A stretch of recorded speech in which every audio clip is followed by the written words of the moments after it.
All right, here we go. Session 4, final session of a handful of events to wrap up World Ranger Day. What a day it's been. I think we've hit the 19-hour mark of broadcasting live with rangers and organizations all over the world celebrating their stories, celebrating their successes, their the challenges they face and that they overcome. Learning about the training, learning about what they need to be successful. It's been an absolutely great day, and I'm excited to keep things rolling for another couple of hours. So let's take another look at one of the finalists for the Rhino Conservation Awards. So we got that up there. And this time we're going to meet Sebenzele. So from Great Fish River Nature Reserve in the Eastern Cape Parks and Tourism Agency. This is in South Africa. So let's bring that in and let's take a look.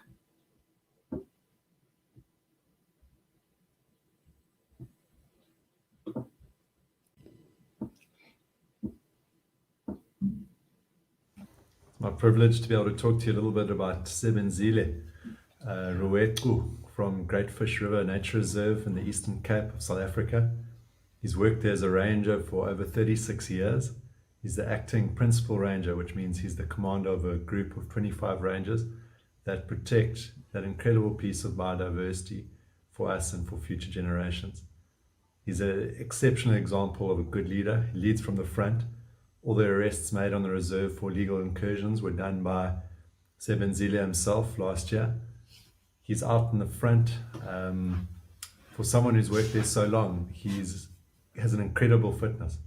I've been lucky enough to go out with him on patrol a number of times now over the last 5 years, and he really is a master of his craft out in the bush.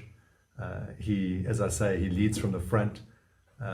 He's not scared to be the one doing follow-ups, whether it's following wild animals on foot, and has an incredible tracking ability to do that, or tracking people that have illegally entered the reserve to exploit the natural resources there.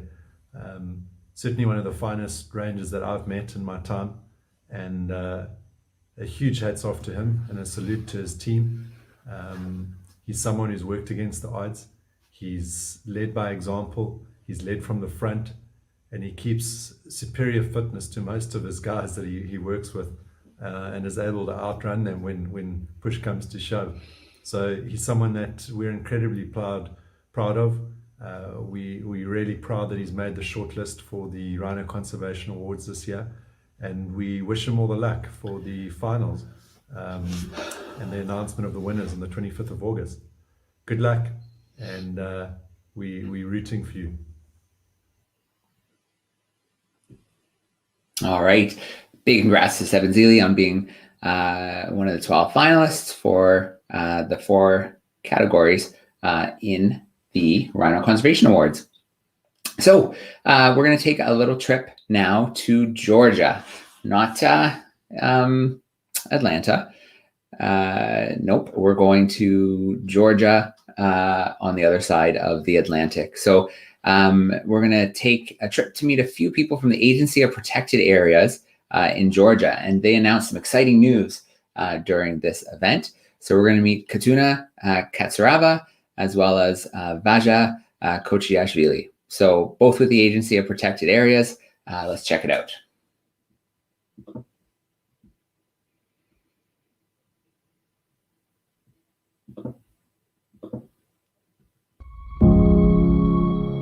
Breathe with all my chest for the first time.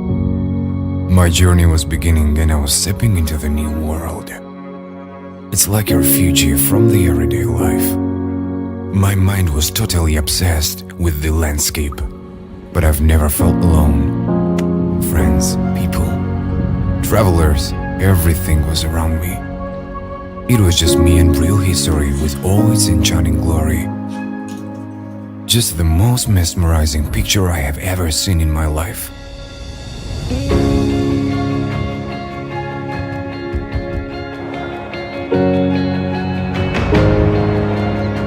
So realistic, I tried to listen close to the voice of mountains, voice of water, the voice of nature. Time will tell.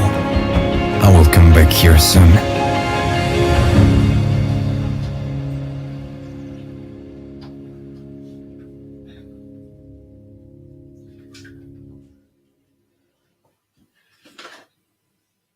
Okay, well, hello everyone, and of course, a happy World Ranger Day. It's been an incredible day so far, meeting rangers and talking to different organizations all around the world. Asia, Africa, South America, Europe. It's been just amazing to hear the stories of rangers, hear about their dedication, and all the incredible work that they're doing. And what really stands out is their passion for their job. And so it's great to be doing this festival, year one, and doing our best to raise awareness and recognition for rangers all over the world. So we're going to travel to an amazing part of the world right now. We're going to head to Georgia, and we're going to meet a few rangers there who are going to tell us a little bit about their jobs as rangers, a little bit about the landscapes that they work in. So I think it's going to be a really great opportunity to meet some really great rangers, some dedicated, passionate individuals. So first I want to bring in to join us Katuna. And Katuna, I'm going to bring her in right now. Here we go. Hi, Katuna. How are you? Hi, I'm fine, thanks. And first of all, I want to thank organizers of World Ranger Day for giving me and my Georgian colleague chance to participate in this global festival and to talk about brave Georgian Rangers. Thank you very much for this. Of course, it's absolutely our honor to have you and your colleagues joining us. And yeah, it's great to see you. And I think the best place to start is why don't you introduce yourself and tell us a little bit about yourself? Yeah, thanks. So I'm Katuna Katsarava, and I represent Kolkhati National Park. And let me talk shortly about history of protected areas of Georgia. Actually, Georgians always knew that nature is worth of protection. Even in 12th century, Queen Tamar introduced royal decree to protect certain lands. And 500 years later, in 17th century, there was law book in which certain areas were included, where it was prohibited to cut trees or even walk, and men were appointed to protect these areas for disturbances. So the first official nature reserve was opened in 1912, and right now we have 93 protected areas in Georgia. These 93 protected areas are managed by 20 administrations. So the total area of protected land is about 670,000 hectares. That is almost 10% of whole Georgia's land. So protected areas have different goals, like protection and development of protected areas, conservation, monitoring, and sustainable management of natural resources.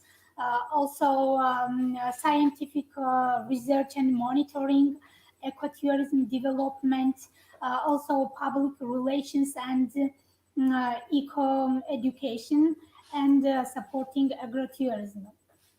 So I want to share with you one great news. On 26 July, Kolchik Rainforest and the wetlands, we are officially inscripted on the UNESCO World Heritage List. It is very important because it's first natural area that is UNESCO site. So we are very happy about that. So these Kolchik wetlands and rainforests consists of 7 component parts, and the total area is 32,000 hectares, and about 27,000 hectares is buffer zone.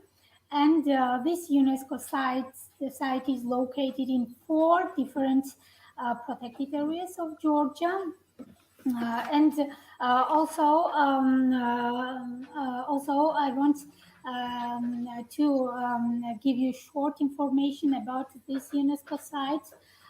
So it consists of 2 Ramsar sites as well, and is also very important area for birds, and we have very it is one of the WWF's 200 eco-region and the Center for Plant Biodiversity, as well as other key biodiversity areas, birds, endemic species, and freshwater biodiversity. Also, these areas are characterized with high level of endemism and species richness. And species record include approximately 1,100 plant species and 500 species of vertebrates, 327 bird species, 67 mammals, 15 reptiles, 10 amphibians, etc. From these 7 component parts, the largest part is Kolchik rainforest that ranges from 250 meters up to 2,750 meters. And it is mostly a dense mosaic of 24 forest associations with a prominent evergreen understory with streams, rivers, and some lower alpine grassland. So, and the forest vegetation is also very distinctive.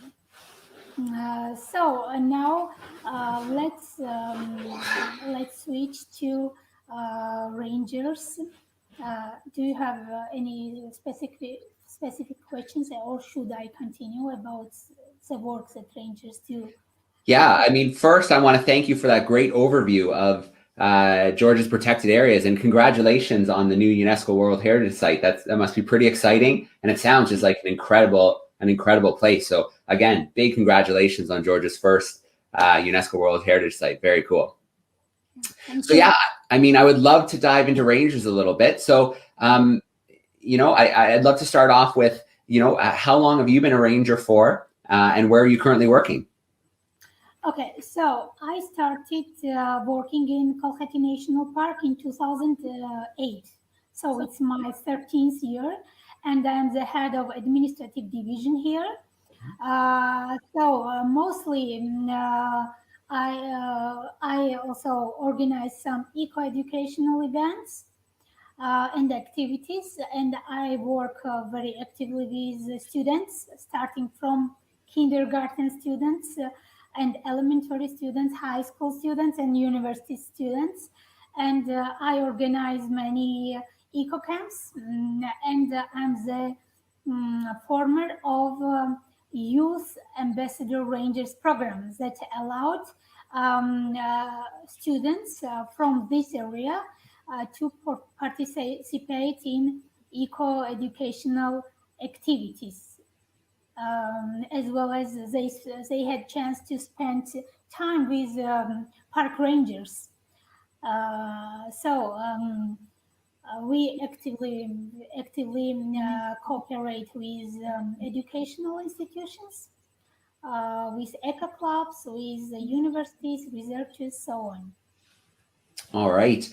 Well, traditionally the field of rangers has been, very male dominated. So I'm wondering, what it was like to be a female ranger in Georgia, and is the amount of female rangers increasing? Yeah, we have few female rangers in Georgia, but actually we are encouraging young girls to try themselves in national parks. For example, the eco projects that I organized gave chance of young Georgian girls to spend several days in national parks. For example, we had eco camps for girls, and the goal was to motivate Georgian girls and to give them chance to come to national parks, spend several days with rangers, and I think it was very fruitful project because some of girls who participated in our eco camps now they are studying environmental education in universities, and they want to become park rangers one day. Oh, that's so awesome. Yeah, I hope that one day we will have more girl rangers in Georgian national parks. Well, it sounds like a great program and a great way to reach youth, teach them about conservation and protecting, the important areas in Georgia. So I have no doubt that there'll be more female rangers in the near future. So very, very great, very great. So maybe we can take a minute and talk a little bit about the role of a ranger in Georgia. Is there kind of a typical role, or do rangers find themselves doing a lot of different jobs? Yes, actually, the rangers do lots of works. Let's start that in 4 protected areas of Georgia that share UNESCO site. Totally, we have 50 rangers. We have 8 chief rangers, and we have 4 heads of law enforcement divisions, and we have 5 natural resource specialists. So the roles of rangers is very wide. Mostly they do 24 hours patrolling to protect their areas from illegal activities like hunting, illegal fishing, illegal tree cutting, also littering. In different protected areas, we have different ecosystems. So it means that they have a different specific patrolling. For example, in Kolkhati National Park, rangers do boat patrolling a lot because we have big lakes, rivers, and most of the area is wetland and swamp forest. But in high mountains, rangers do use horses for patrolling and walk a lot. So rangers also take great part in biodiversity monitoring, and also they organize a lot meetings with locals. It is informational meetings and discussions to give them information about prohibited activities in protected areas. And I should say that there is mostly good collaboration between rangers and local population.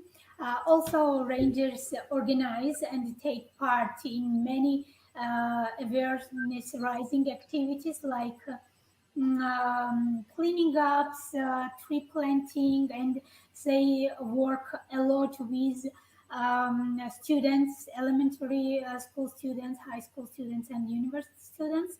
And also they work a lot with researchers. Also, rangers in Georgia are involved in eco tourism services, and many of them provide many different ecotourism services. So their roles are pretty wide, and the work they do is really very priceless and very meaningful. Yeah, absolutely. No question. And, what a great description, and just, a wide variety of challenging things, from long hours to, open landscapes, monitoring biodiversity, and of course, upholding the laws as well. So that's amazing. So Khatuna, I think what we'll do now is I'm going to introduce your colleague, Vaza, and we're going to talk to him for a couple minutes and get to know him a little bit. And then I'll bring you back in again, because I know you have a special guest who's going to join us in a little bit. Yes. All right. Excellent. So I'm going to tuck you backstage for the moment, and I'm going to bring Vaza in with us now. Here we go. Hi, Vaza. How are you? Hello, Joe. Nice to meet you. Yeah, you as well. Thank you so much for joining us today. And, I'd love to start if you'd like to introduce yourself and tell us where you are right now. Hello to everyone. I am Vaja Ochiashvili from Georgia. I am a ranger of Vashlovani protected areas. Our national park is located the extreme southeast part of Georgia, along the border of Azerbaijan. Vashlovani protected area is the only protected area in Georgia which have a European diploma. And one more time, it underlines the unique value of ecosystem, our national park, and also good management. Vashlovani protected areas where I'm working includes 3 different categories. It's state reserve, it's national park, and 3 nature monuments. I'm working as a ranger already 12 years, and during this time being ranger formed as my lifestyle, not only work. When I was studying at school, I wanted to be a doctor, but once I participated in Young Rangers program, and after first traveling in Vashlovani, I felt and I decided that it will be my future work. That's why after finishing school, I started studying in university on biology, little later on ecology, and now I'm making my PhD about wildlife of Vashlovani. During my working as a ranger, first 4 years I was guide in Vashlovani National Park, and since 2013 I'm working on direction of monitoring of biodiversity and mainly on the project of reintroduction gazelles in Georgia. This project is organized by Agency of Protected Areas and by WWF Georgia with the support of relevant organizations of Georgia and Azerbaijan.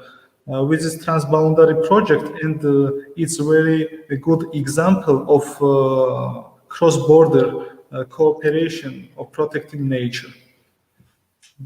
With gazelle population disappeared from Georgia about 50 years ago, and now with this project we have a chance to restore this population with Georgia, because for our ecosystem it's very important. Now we have about 200 animals already.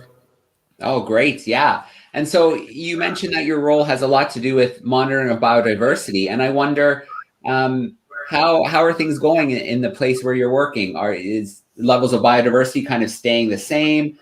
Is the protection working? Is it starting to climb? How are things looking? Yes, my main direction is monitoring of biodiversity. Every ranger in our administration have its own job. Some of rangers working on protection of the territory. On our national park, we have about 12 ranger stations where rangers are living during 1 week. And after 1 week, we are changing. And I'm traveling in national parks several days per week.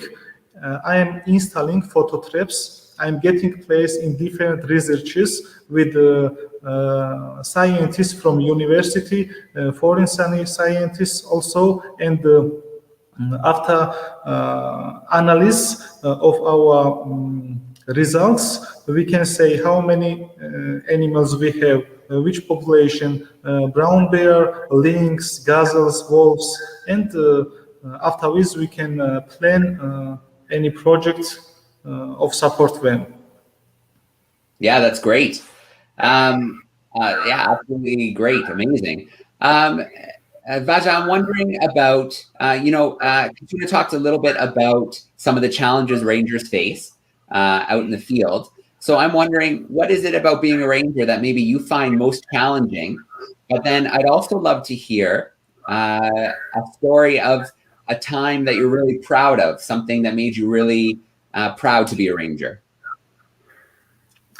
Yes, I think at first that being ranger, it's not only work, it's a mission for your country to protect its nature and to protect its future.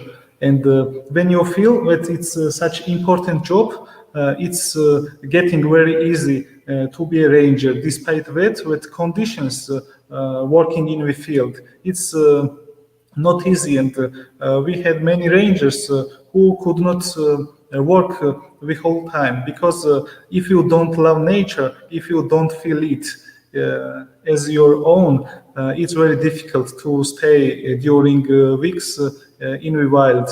And I think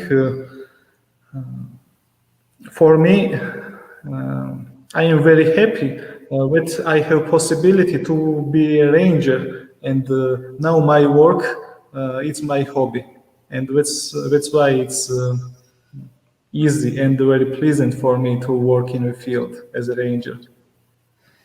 All right. Yeah, you're a very lucky guy. It's really good to have a job you're passionate about, because it doesn't always feel like work. Getting to be out in nature and exploring and learning. Yeah, a lucky guy to have a career doing something you love. Yes, every time when, despite that, with half of my time I spend in national park, despite that, when I'm going in Vashlovani protected areas, every time it's different. You can find something new, and it's such interesting that no one can study to learn, and that's why it's very interesting. Especially when I'm making photo traps, when I'm installing them, and after 1 month, after 2 months, when I'm checking, it's very important moment, and that I'm checking that there is possibility to find new animal. For example, leopard, or for example, hyena, because we had with animals about and welcome 10, to New York 15, City. You 20 came years here ago, on and a zero we emissions hope that they will boat. come back again. And that's part why of me thinks that's because you love the climate. The other part of me wants it's very pleasant to check such points. Yeah, very exciting. Always new surprises when you check the camera traps. That's great. So no, kind of one more question before we bring Katuna back in. Do you find one of your roles, one of your jobs as a ranger, is an educator as well, teaching youth about the animals in the protected areas, teaching members of the community? Do you find that part of your job? Yes, because from my childhood, because I was interested in this job, I decided to study in this direction, and now it's my profession. And many people around me and around us are interested more and more. They are interested in the protection of nature, and many people have idea, and they wish to get place in such job, and that's why we have some eco clubs, also another young ranger programs, still with the friend association of Vashlovani. I am member also of his association, and we are making different projects with them. Sometimes we taking pupils from schools, some students, on monitoring of animals. For example, when I am going on monitoring of gazelles to find them, we take members of with young eco club members, and I feel how they are happy, and because I remember what it was starting point of my profession, because I loved in nature and in national park in the same moment, and I think this direction is developing, and more new generation are interesting to be rangers, or to be people who will protect nature from their own profession. Yeah, that's great. Well, Vaja, thank you so much. I'm going to tuck you backstage for a few minutes, and I'm going to bring Katuna back, and we're going to meet our special guest. So we'll see you in a couple minutes. Thank you. All right. Well, Katuna, welcome back. I know you've got a special guest, a young ranger joining us today. So I'd love it if you could introduce her, and then maybe we could ask her a couple questions. Yes. So before I introduce young lady, special guest to you, I want to add short information. Colgate National Park has sister park in California, and I had chance in 2010 visit Point Reyes National Seashore and spend 9 weeks in 9 different divisions of the park, as well as law enforcement division. And I worked a lot with U.S. park rangers, and it was huge experience for me. And we used some of this experience in Georgian National Park. So I want to wish all rangers Happy Ranger Day, and especially Colgate Sister Park, Point Reyes Rangers, and all the others as well. So now I will introduce special guest to you.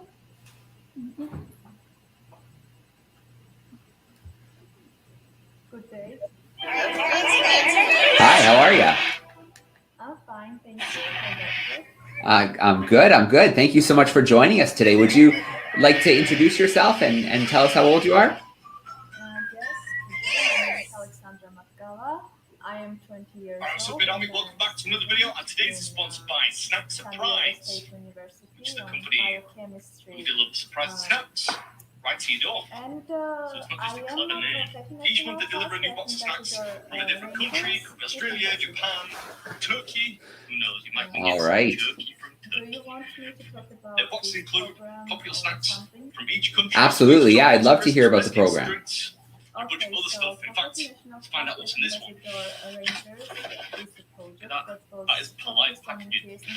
Unfortunately, there's a guide which tells you what's what in English, which is handy.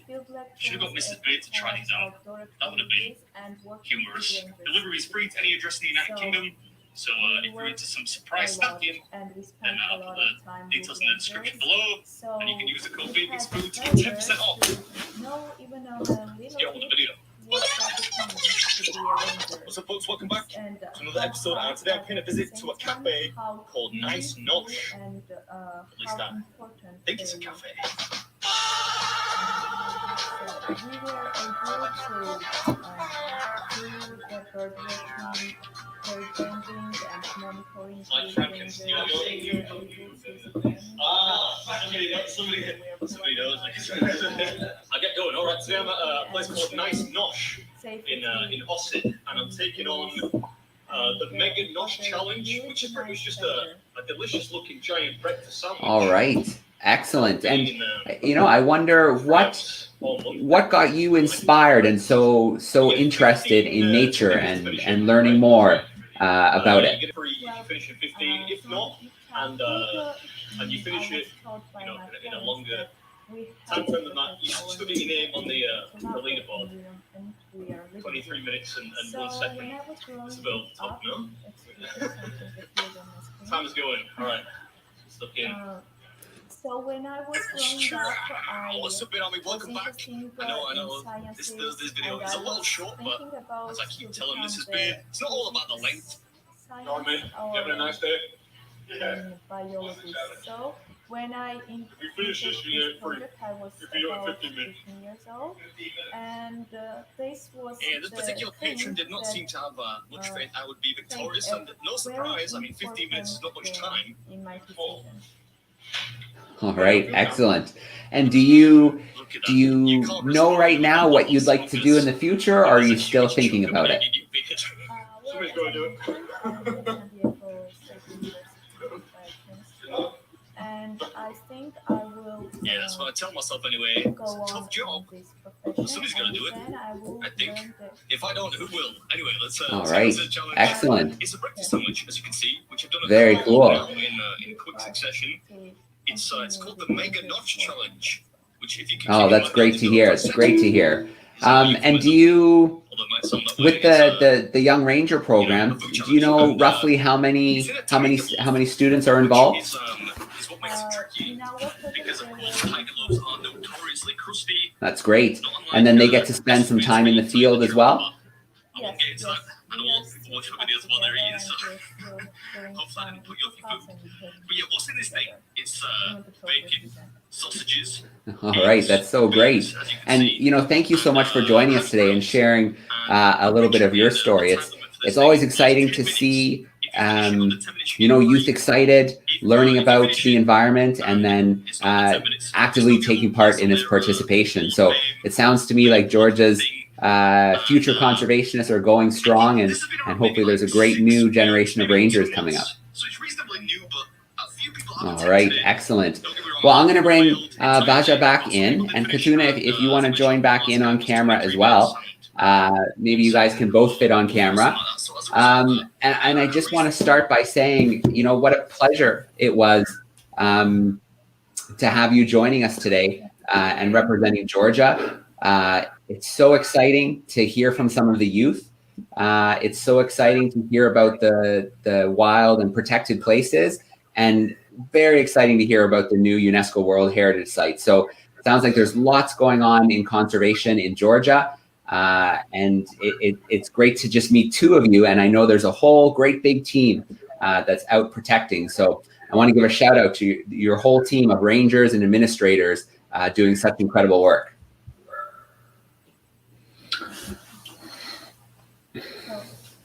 Thank you very much once again for giving me and my colleague chance to be part of this global festival. And once again, I want to wish all rangers happy World Ranger Day. And the work that you do is really priceless. To keep the environment for future generations is such an important role, such an important. So I want to wish all of them lots of successes in future. All right. And Vaja, thank you so much for joining us today. Thank you for sharing a little bit of your story with us. You're welcome. Thank you very much, Joe. But we have possibility to get place in this conference and to share our histories and our job to many people. And happy Rangers Day to all Rangers of the world. And I wish them all to complete our main mission to save and protect nature. Thank you very much. All right. And of course, a shout out to our young Ranger Alexandra who joined us. It was great to meet you, and thanks so much for sharing your passion as well with us. Thank you. Thank you. All right. Have a great rest of the day, everyone. All right. Big shout outs to our team from the Agency of Protected Areas in Georgia. Thanks for that great event. And, big congrats to the team on the new UNESCO World Heritage Site, the first site of that nature in Georgia. Pretty darn cool. All right. We're heading into the final stretch. We only have a handful of events left to go this World Ranger Day. We've been broadcasting live since 12 a.m. Eastern all over the world, meeting rangers and the organizations that, provide and help protect them, learning about the troubles they're facing, learning about some of the good news stories, learning about the dedication and the passion they show day in and day out as they head out to do their jobs. So the Center for Sustainability Philippines is who we met with next. We met with Robert Arangoran. So he's the Center for Sustainability Philippines Lead of Operations and Senior Field Officer. And he was our translator for this event. So 2 rangers came to join for this event. We had Noel Bungar. He's a wildlife enforcement volunteer at Cleopatra's Needle Critical Habitat. And we also had Jeffrey Gregorio join us. He's a wildlife enforcement officer at Cleopatra's Needle Critical Habitat. Let's check it out and learn about what it's like to be a ranger in the Philippines.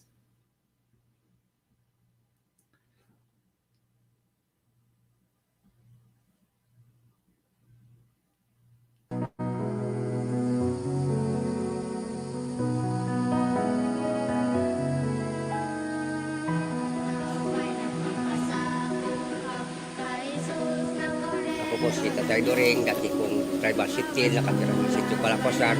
Kasulbayan po ngayon nagbabantay sa aming mga kabubatan dahil nandiyan po nanggagaling yung aming pangkabuhayan.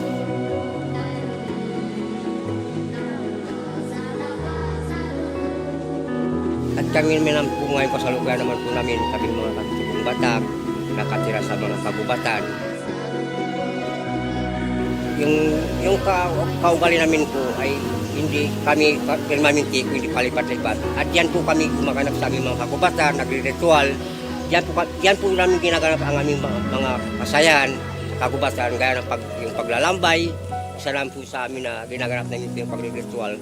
At siyempre, ganun din po siya mga almasiga, na bago po kami mangungulikta ng mga almasiga, may ginagawa rin po kaming pagre-ritual bilang paggalang sa mga diwata, na kasi ang mga lugar na tinutubuan ng almasiga, hindi natin alam na mayroon palang mga diwata. Kaya yun po ay bali sinasagdaan namin yung mga puno ng almasiga para lang po makulikta namin yung mga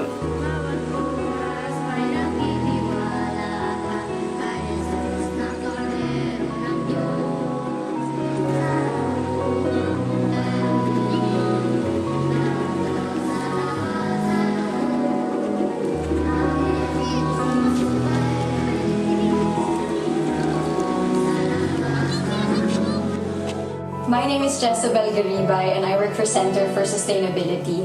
We are an environmental non-government organization based in Palawan, Philippines. Our mission is to contribute to a sustainable development in the province by implementing key projects that are related to livelihood, conservation, and education.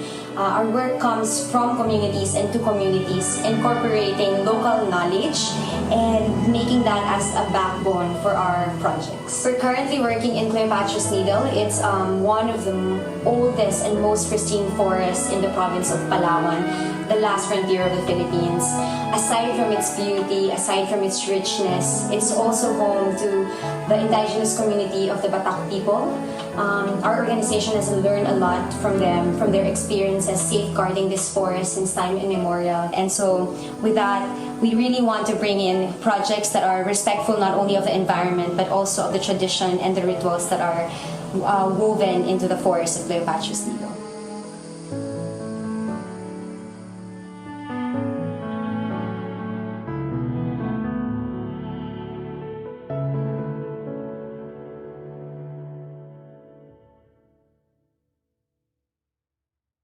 Well, I've been looking forward to this event. We've been visiting with rangers all over the world, and it's really a pleasure to be joined by some rangers in the Philippines. So amazing work being done in the country to protect those wild places, and it really is awesome to have some rangers joining us. So we're really lucky to have Robert joining us. Robert's from Center for Sustainability, PH, in the Philippines. And Robert, I'd love if you introduce yourself for us. We'd love to get to know you a little bit before we get started. Okay, so hello. So my name is Robert Arangurin. So I'm a staff of Center for Sustainability and serve as senior field officer. So I started working in Center for Sustainability for like back in 2016, and I'm working with our ranger. So yes. All right, excellent. And Robert is going to do the translation for us, which is epic. Thank you so much for that, Robert. And we're so lucky to have two rangers joining us today. We've got Jeffrey and Noel joining us today. And we're going to dive a little bit into, their career as a ranger and learn a little bit about them. So I think maybe the easiest place to start, Robert, is, I'd love to get to know a little bit about both Noel and Jeffrey. So maybe they can introduce themselves and just tell us, a little bit about themselves. Okay, so pakilala niyo yung sarili niyo tapos sabihin niyo kung ano yung kunting lang para sa inyo, para kung sino kayo, ganun. So sino mauna? Okay, so Jeffrey gonna go first. My name is Jeffrey Gregorio. I'm Barangay Binloyan, Puerto Princesa City. Wildlife Enforcement, Sitio Mandaragat, no? So I think he's speaking English. So like his name is Jeffrey and he's from Barangay Binduyan. It's one of the lowland community of the Cleopatra's Needle that we're protecting. Ako po si Noel Bungar, galing Barangay Consumption, Wildlife Enforcement ng Cleopatra's Needle. So his name is Noel Bungar.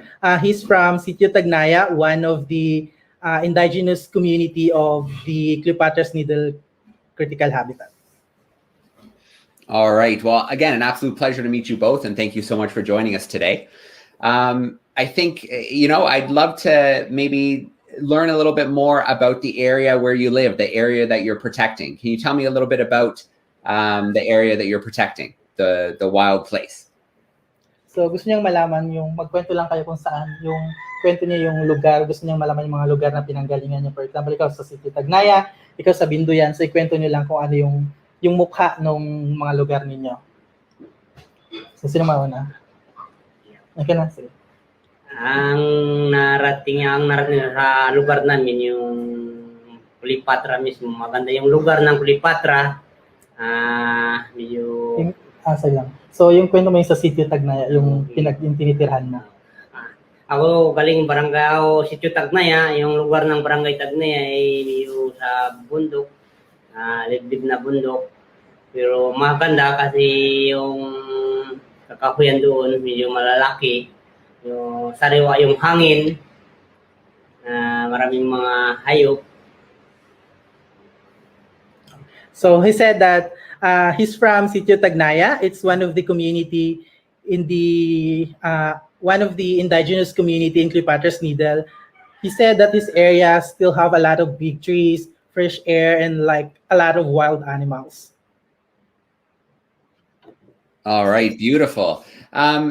So let's talk a little bit about being a ranger. What it's like to be a ranger. So I'm curious to know from each of you, Noel and Jeffrey, how long have you been a ranger, and what made you decide to become a ranger? So gaano daw kayo katagal bilang wildlife enforcement volunteer, and bakit kayo nagdesisyon na maging webs? Gaano nakatagal? Translate mo lang. Sige, gaano nakatagal? Mga 4 years. 4 years. Saka yung gusto namin, talagang malaman ba yung kung anong mga klase mga hayop, kung anong meron sa bundok. Kasi hindi namin alam na iba-iba pala yung mga hayop sa bundok. Kaya kumbaga sa amin experience, matutunan namin kung ano yung mga iba pang mga species ng mga hayop. So they said like they start, so that training, like he's been in a ranger for 4 years. 4 years, and then he decided to join the ranger because he said that he wanted to, because he doesn't have an idea how many wildlife animals are there in Cleopatras, and now they know it and they wanted to protect it. Maybe may sagot. Ang gusto namin yung nagpasok sa Forest Ranger para mapangalagaan yung mga hayop sa Cleopatra para hindi mawala to hanggang sa mga susunod na inerasyon.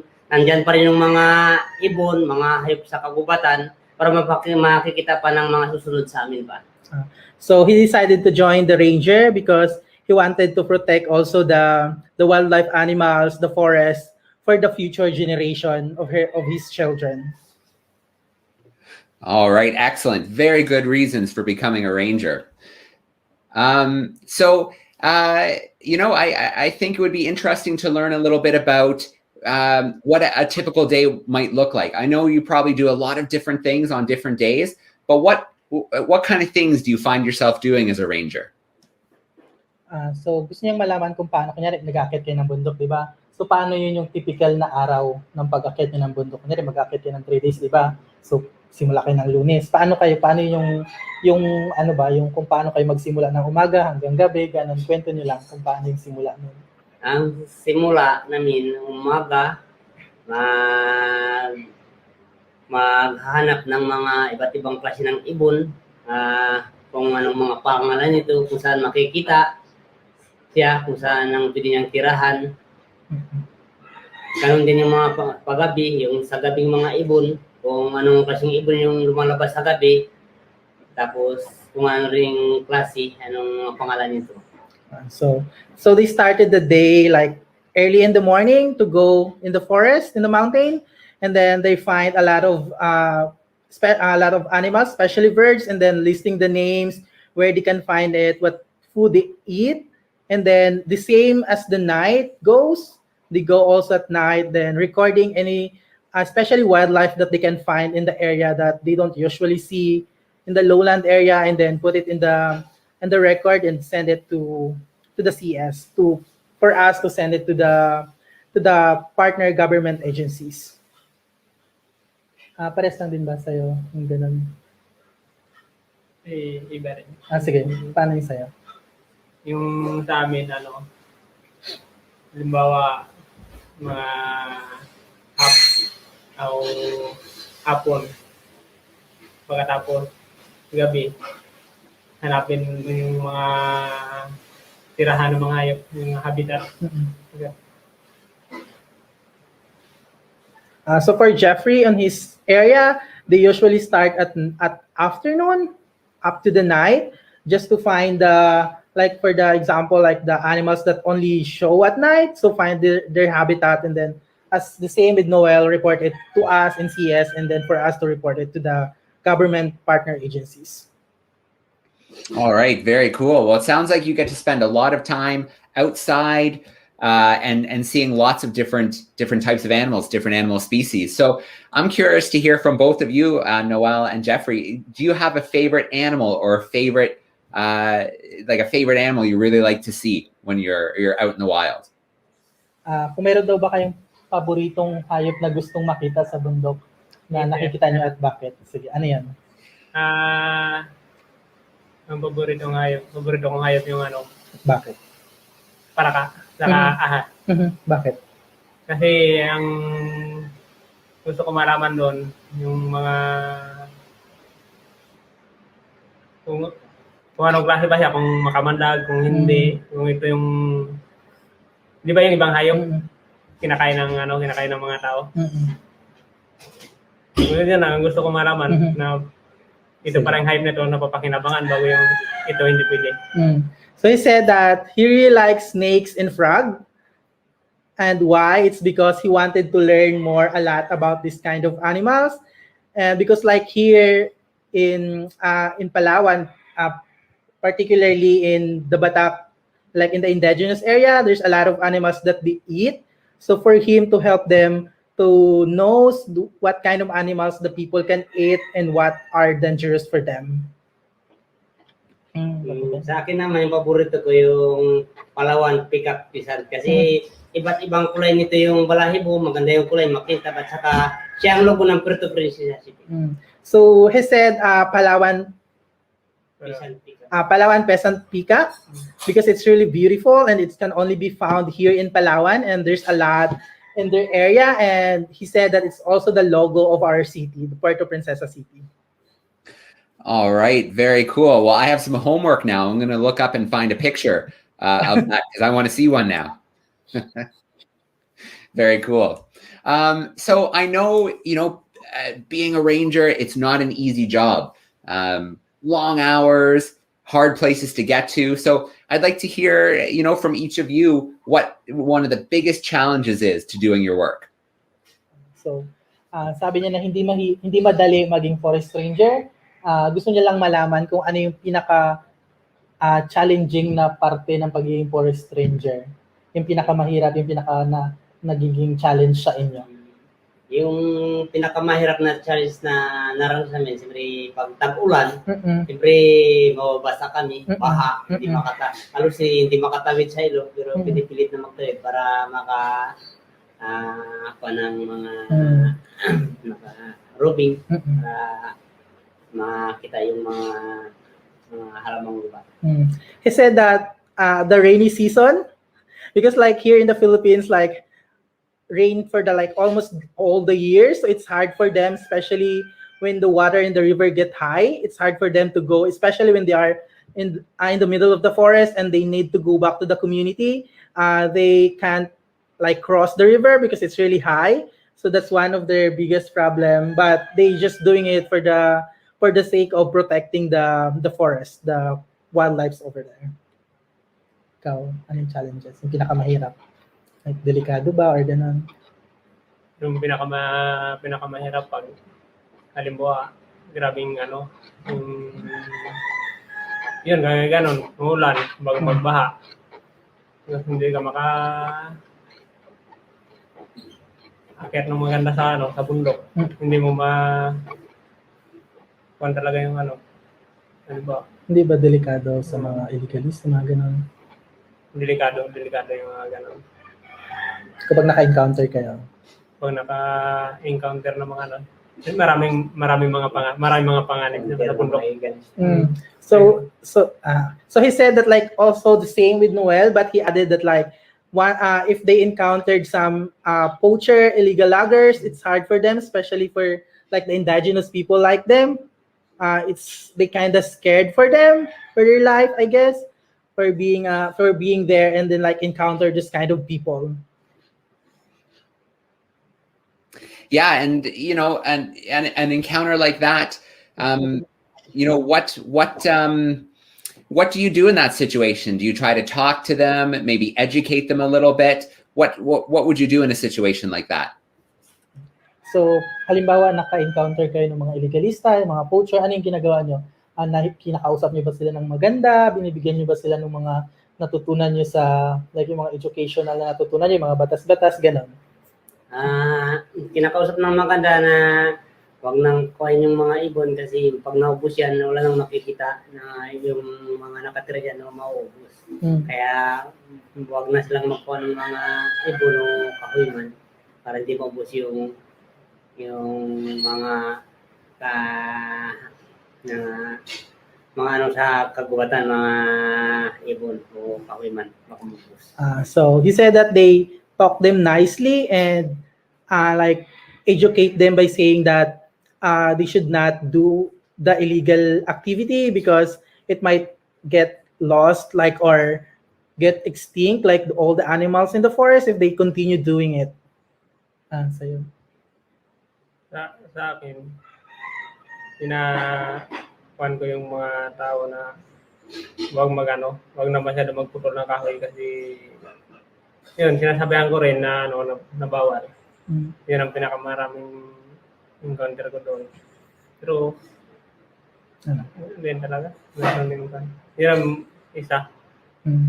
So he encountered a lot of illegal loggers and he just saying to them that stop doing what they're doing because of like what's gonna happen with the forest if they continue doing illegal loggings.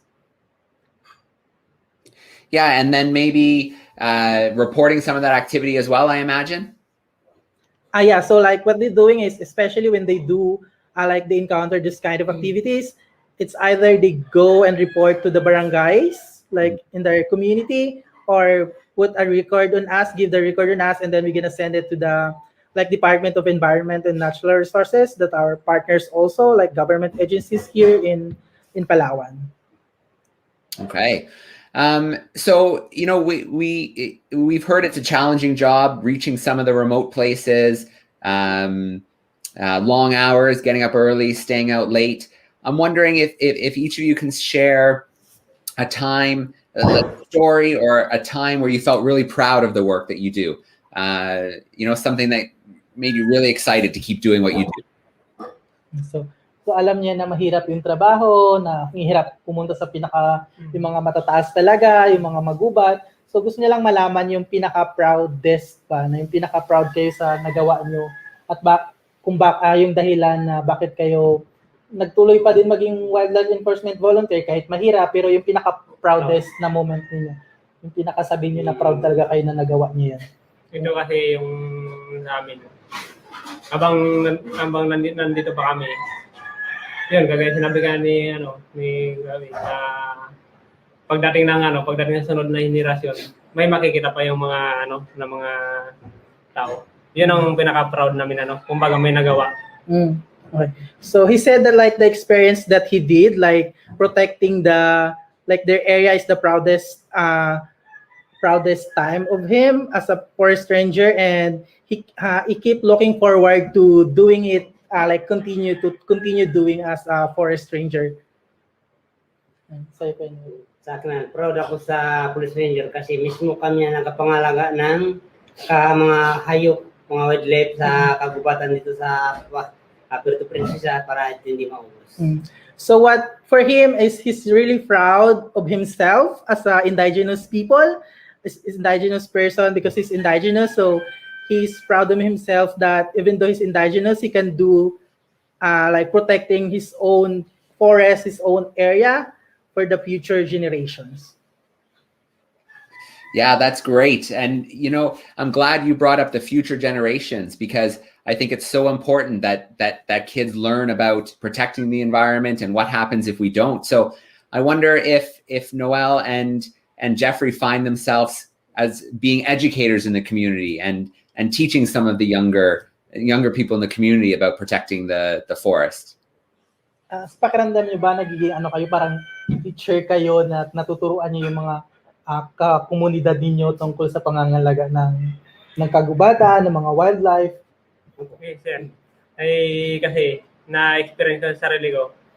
Pag kailangan mo ang isang tao na sabihan na ganito, kumbaga naniniwala sila, nakokontrol. Hindi rin sabi na kuwan talaga lahat, pero kung ano, parang rinirespeto ka rin ng tao. So they said yes, and Jeffrey said that like he feel that every time he tell or teach something that he learned before as a forest ranger to his fellow community, they listen and they respect him as a forest ranger. Ako, parang teacher din ako kasi tinuturuan ko sila kung anong pangalan ng hayop na yan, kung ba yan, dayo ba yan dito, kung dito talaga siya nakatira, kung saan yung tinitirahan niya. So yes, he said that he feel as an educator because every time there's like an animals that new to them, and he find it, for him, he distinguish these animals like unlike the other people, like in the community that doesn't know the name, and he can identify if it's native or non-native in the area. All right, very cool. You know, it's been a rough year for rangers all around the world with COVID-19, and I'm wondering how, you know, the last year and a half has maybe changed their job in any way. So, mahirap daw yung isang taon at kalahati na nakaraan dahil sa COVID-19. So ano yung mga pagbabago nung bago nagkaroon ng COVID-19 at nung may COVID-19 na, ano yung pagbabago sa mga trabaho ninyo bilang forest ranger? Yung mga pagbabago, ilang buwan na hindi naka-akit ng bundok, hindi na panulit kung ano yung nabago, kung ano yung nadagdag, kung ano yung nabawas. Yung parang gano'n. So he said that because of the COVID-19, their activity in the area, like patrolling, are limited because I think for us in the CS, the budget for their salary, so they don't know what's happening in the area. If it's like there's a new, like there's changes in the wildlife, or like there's a forest fire or anything, they don't know what's happened because of the COVID. So, sa atin naman, bago kasi madalang na maka-arubi kasi kulang na sa budget. Wala ang pang-protection sa mga ulan. Dahil sa pandemya. Yeah, same with Noel. Because of the COVID-19, like the patrolling are limited because of the budget that we can, like the CS can give for them. So that's what he said. Yeah, it sounds like there's going to be a lot to do, a lot to get out and see what's changed and what, you know, what's happened during this time. So definitely sounds like there's gonna be a lot of catch-up work to do in the future. Yeah.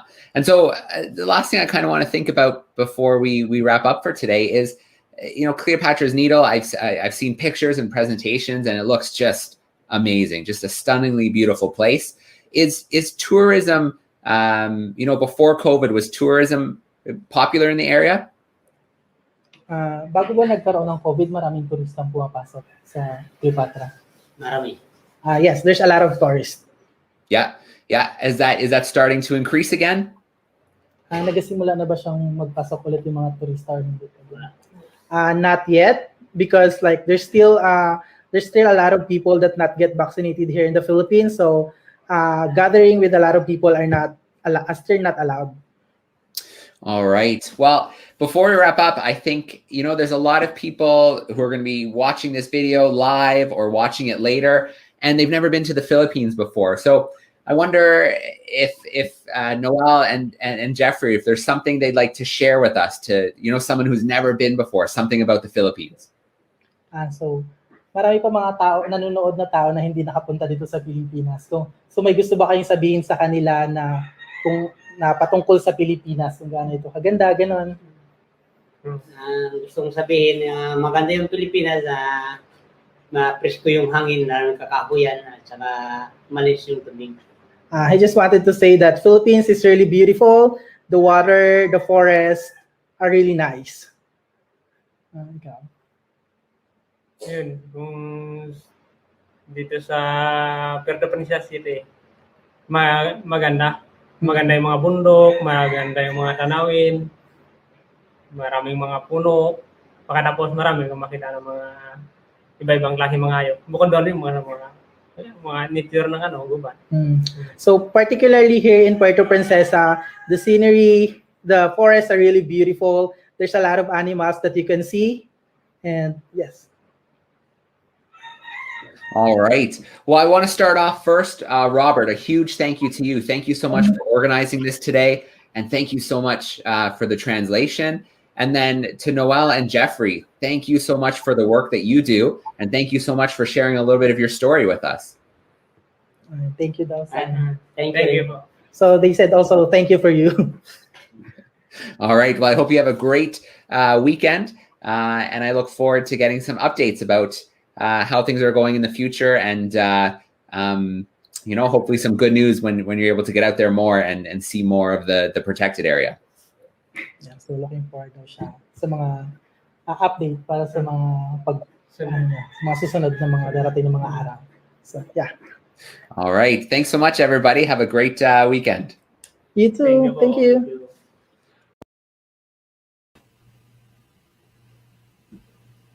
Okay. Well, a huge shout out to the gentleman from Center for Sustainability, PH, Noel and Jeffrey, our rangers joining us and sharing their stories from the work that they're doing. And then obviously a huge shout out to Robert with that great translation to really make this event possible. So thanks a lot, guys. It was great to learn a little bit about what it's like to be a ranger in the Philippines, and the Cleopatra's Needle Critical Habitat sounds just like an amazing place. And we're grateful for the work you do to help keep it that way. So, second last event of our World Ranger Day Festival. We're heading back to Ecuador this time to a place called the Dracula Reserve in the Choco Rainforest. This is one of the most biodiverse places on the planet. And we caught up with Javier Robeo Guerrera. So he's the executive director with Ecominga. And we caught them just as they were about to head out into the bush for an expedition. So who knows what they're going to find out there in this incredibly biodiverse place. New species are very, very possible. And we caught them just before they were out of signal range. So we had a great connection with Javier. Let's take a look at that.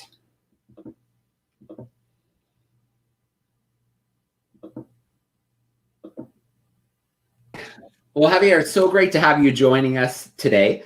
And especially joining us from the field. So I think that's going to make today's event really special. I think the best way to start off is just to get to know you a little bit. So can you tell us a little bit about yourself and your job, the work that you do? Well, hello, Joe. My name is Javier Roballo. I'm working with the Ecominga Foundation. It's a NGO based here in Ecuador. And our goal is to protect the most special hotspots of biodiversity, and we work in cloud forest. And cloud forest is quite special from one specific group of plants that are orchids, and that's the main reason why we're working at these areas so far from the cities where actually conservation actions are demanded. And I'm an ecologist, but my main passion are trees, but with the time and working on the field, I had a chance to test how special also are birds and how is the interaction between birds and plants and how all the system and the ecosystem is connected through wildlife. All right, excellent. Well, you mentioned orchids, and I think a lot of people, when they think about orchids, they think of kind of big flowers, but something I've learned from hosting events in the past is that they can actually be quite small and quite special. those orchids? Yeah, in Ecuador, we have almost 20,000 vascular plants, and 25% of all these plants are orchids. And the majority of these orchids are in some very small, in size, very tiny, tiny flowers. Sometimes plant plus flower cannot be larger than this section, like some centimeters to few millimeters, hidden through mosses, hidden through small branches, and covered with mist, make this group of plants first hidden from non-trained eyes, and later they are like beautiful bunches of colors and forms, and also relationships with their own pollinators. And a quarter of all the orchids that we have in Ecuador are endemic to some certain places. And that's this type of information guide us to establish some reserves, private reserves. And that's the reason why we have this effort on this corner on the border between Ecuador and Colombia. We are on the northwest area, on the Choco Rainforest, and also we are just touching the tropical Andes region. So we are in a beautiful place that is full of endemic species, and also some species that are still undescribed. And that's part of the work that we are doing here. We work with a lot of researchers and scientists, and they make fascinating work. But without local people, without people that is coming with us and learning how we are just keeping a different level of value to the forest, the intact forest, this work cannot be made. And the main group of people that help us are our park guards. They are very special people that is related with us. And with the time and with our daily relationship, they learn, and little by little, they are making nice discoveries. Yeah. And they help us to create and protect in a real way these areas. Oh, yeah. I mean, it must just be, you're in the reserve right now. I know you're getting ready to start another expedition. It must be such an exciting feeling. Anytime you head out in the field in a place like the Dracula Reserve, you just don't know what you're going to find. And it must just be so exciting, the possibility of what you're going to see and potentially new species and the biodiversity. I mean, I can only imagine how excited you are to get the expedition going. Well, some of my friends tell me that I don't have a job, because all the time I'm happy and I'm expecting to come back to the field, to come back to the forest. And it's true. All these places are so special, and I can hike from the same trail 1-2 times during the same week, and we will discover different elements, new things, new shapes, new flowers coming up, and including on top of these things, birds that are coming, and probably new records, special things that only happen when you are just on the field. And if just with you have people like our gardens, our park guards, you can have a special mixture how to use time and how to take advantage from the daily activity on the field. So it's, for us, it's, especially for me, just doing this work without park guards is almost impossible. They are just good hands and good eyes to increase our experience here. Yeah, well, let's dive into that a little bit more. Let's dive into the role of the rangers, the guards. What's kind of a typical kind of day like for them? I know, when people think of rangers, they always think about the security side of things, but there is a lot more to the job than just the security side of things. So can you tell us a little bit about, the day-to-day, what kind of work are they doing in the field? Well, during this during the last years, we discovered, working on the field, how it's the real role of a park guard. It's not only somebody that can patrol boundaries, as you mentioned. It's people that can link us with the community, It's people that can have good relationships and good point inside the communities to talk for firsthand and explain what kind of problems and what kind of things we are doing.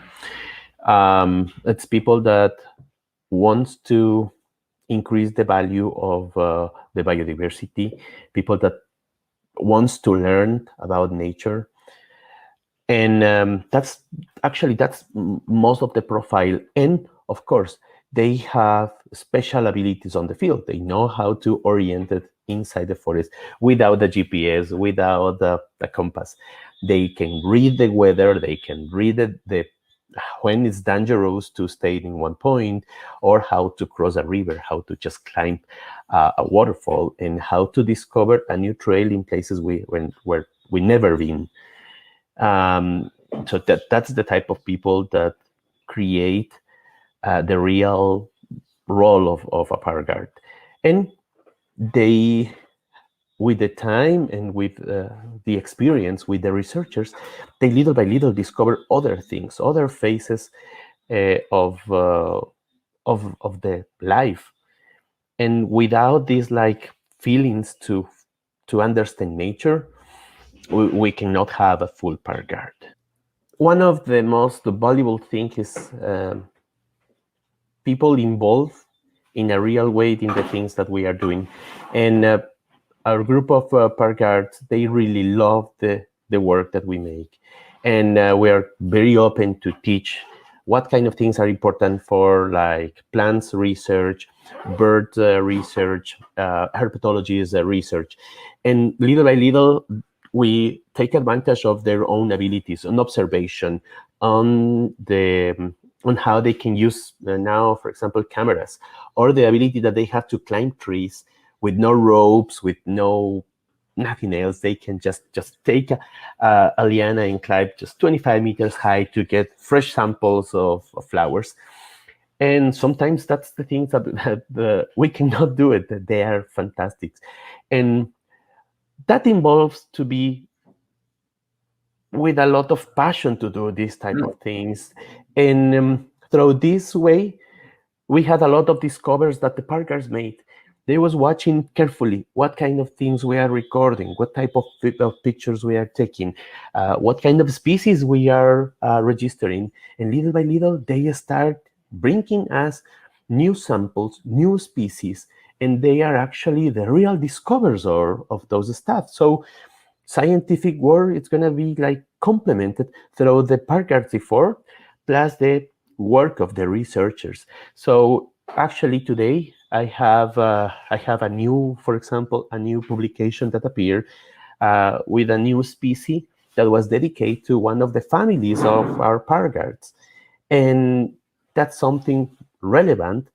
They are not only working with us, they are also part of the scientific production.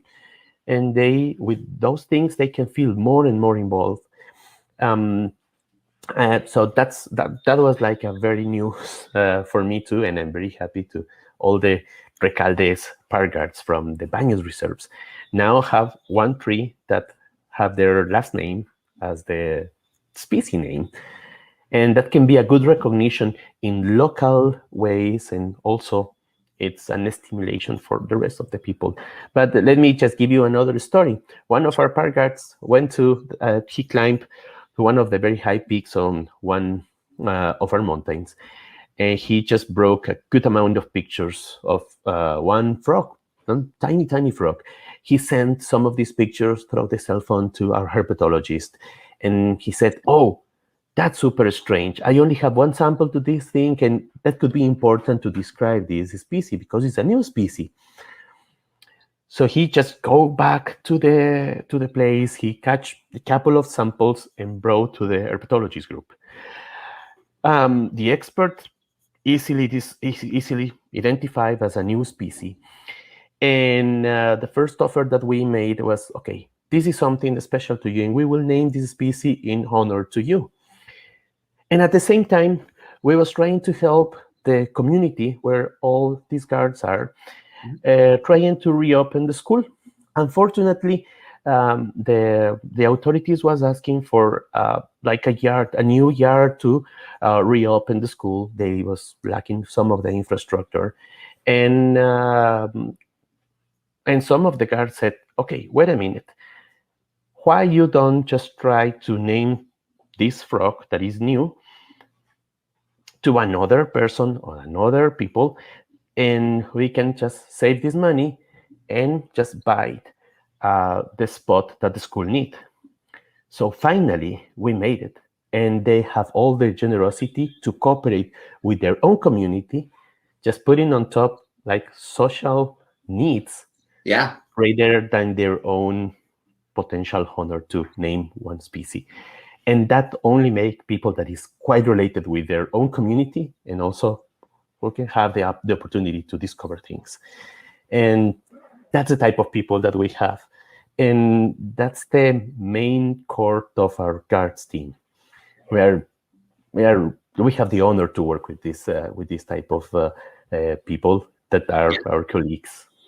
Yeah, well, I'd love to hear about the role that rangers can play in science. I think that's amazing. And I'm wondering, do you think the rangers kind of, lots of field work, and then do you think they kind of become educators in the community as well, teaching others about what they're learning in the rainforest and, why it's so important to protect the biodiversity?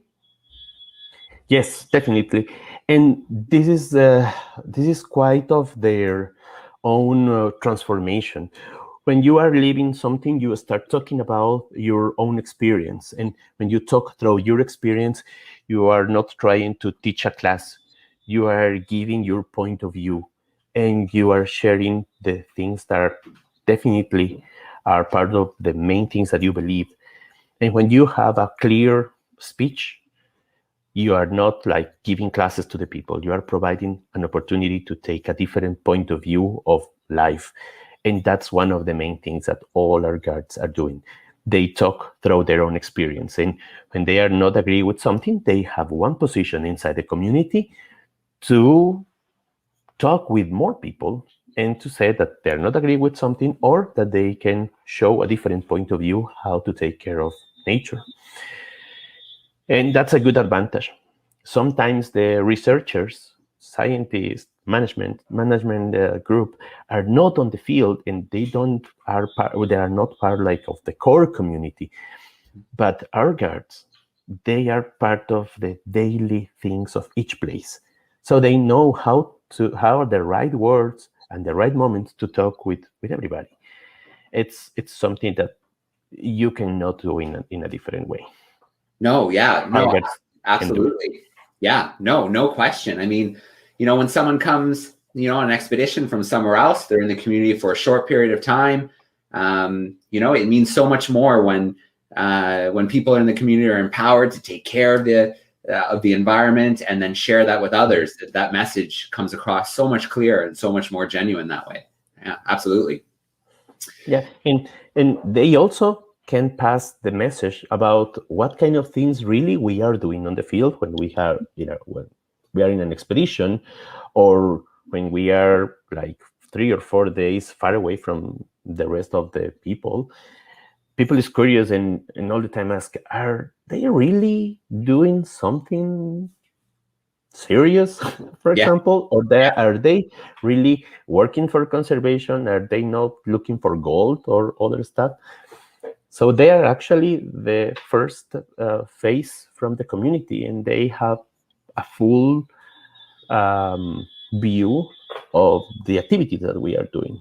And they can just, they will use a different terms with the people, different expressions that people can understand much better what is a real role. Yeah. So, working in the rainforest, areas that people don't visit a lot, I imagine there are lots of challenges. So I wonder if you can talk to us a little bit about some of the challenges that, the rangers face when they're in the field and doing the work that they're doing. It's a huge variety of threats that we are facing. I will talk from the very large ones, like a big scale, as minery concessions. We are just on top of all the western side of Ecuador cloud forest. It's almost all in mining concessions. So big companies have the rights to use huge amounts of forests without taking any care of the endangered species, of the ecological process that are happening. So the first line of defenders of our reserves actually are park guards. They are alert all the time. They are patrolling places, and they know when just strange people is coming to go inside without permissions, or that is moving around, especially to look for gold, or legally or illegally. But they are the first people that can face this type of actions, and they know what is the speech that we will use to defend nature and biodiversity. And through these words, they can defend better our place. Other daily things can be hunting for bushmeat, or just people that it's extracting orchids from the field to the black market. There are some of the daily things that they are facing. And on top of this, they need to deal with land invasions. They need to deal with people that is just putting garbage along the road. And that's the main thing that we are facing, and they need to be prepared to attend all of those things. And this is more difficult on these areas where you don't have internet connection on all the area, or cell phone connection. We're very happy because now we are on the Dracula house, and we now finally have, like after 7 years of work, we finally have one internet connection, but it's not the same on all the region. So our people, it's without communication tools, it's without cell phone cover on this area. So they can feel probably unsafe and without the opportunity to be in contact with other people to face some of these activities.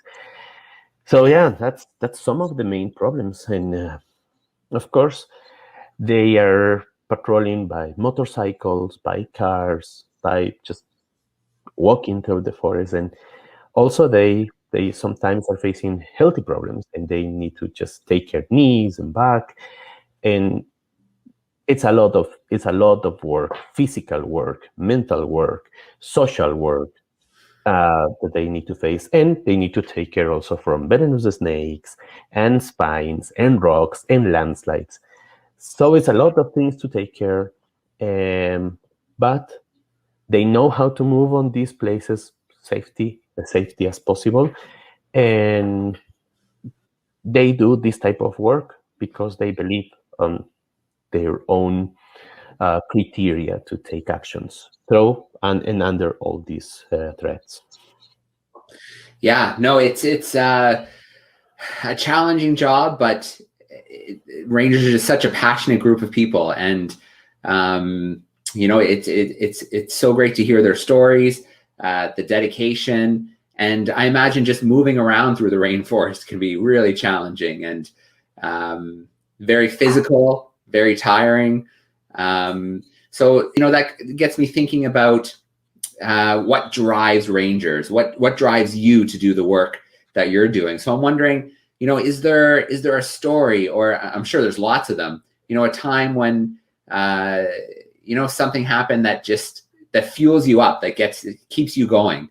Is there, a time like that you can think of, a story from the field? Well, one of our new park guards in Dracula Reserve is Milton Cantincus. He's from an Awa indigenous community, just not far away from Dracula Reserve, but he was incorporated during the last year to our team. And at the very beginning, he was not totally clear how was the main role of a park guard. But he was a phenomenal hiker. He knew a lot of the sounds of birds, and he knew the trees, and he knew very well the environmental. And I knew that this guy could be a very good inclusion of our team because he had a very good attitude and he was very nice to talk. But after our first expedition, he came to talk to me and said, if you really give me the chance to work with you, I will have another motivation to keep learning. And I never went to the school, and I never just learn in a different way. I just learning on the field, and I'm learning making things. So if part of my work is to look for birds and frogs, I will do the best as I can. So that was Milton Expressions, and we had the chance to provide some cell phones to start taking pictures. And I was just expecting to have some interesting stuff, but after 3 months of gear in their own hands, he brings us a lot of good material about our most critically endangered species. So he brought pictures of frogs, pictures of monkeys, pictures of plants with flowers that I was just looking for many, many years without luck. And he showed us that if you provide the good opportunity to someone that really wants to do things, results are coming. And the right person on the right spot can provide a lot of good results. And that's Milton. Yeah. Oh, that's absolutely great. I love hearing stories like that. And Javier, I love, the chat we had today, really focusing on how important the work of rangers can be in science, and how they can play just an amazing role reaching places that, others can't, and having a different perspective, having grown up in the area, and the amazing contributions that rangers can make to science, not only in Ecuador, but all over the world. So thank you so much for bringing that story to our festival.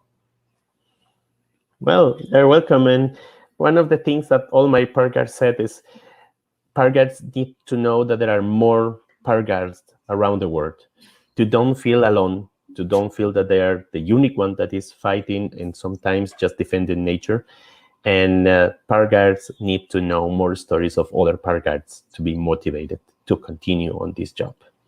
And that's my last message. We need more park guards, knowing more park guards. Excellent. Well, again, Javier, thank you so much for joining us. And I know tomorrow's a big day, another expedition heading out to the field. So obviously, best of luck. And I can't wait to hear about all the discoveries, what you see, what you find. So yeah, thank you for what you do. Thank you for what your team does. And yeah, good luck out there. Thank you, Joe. And we will give you news. All right. Good news. Javier. Bye.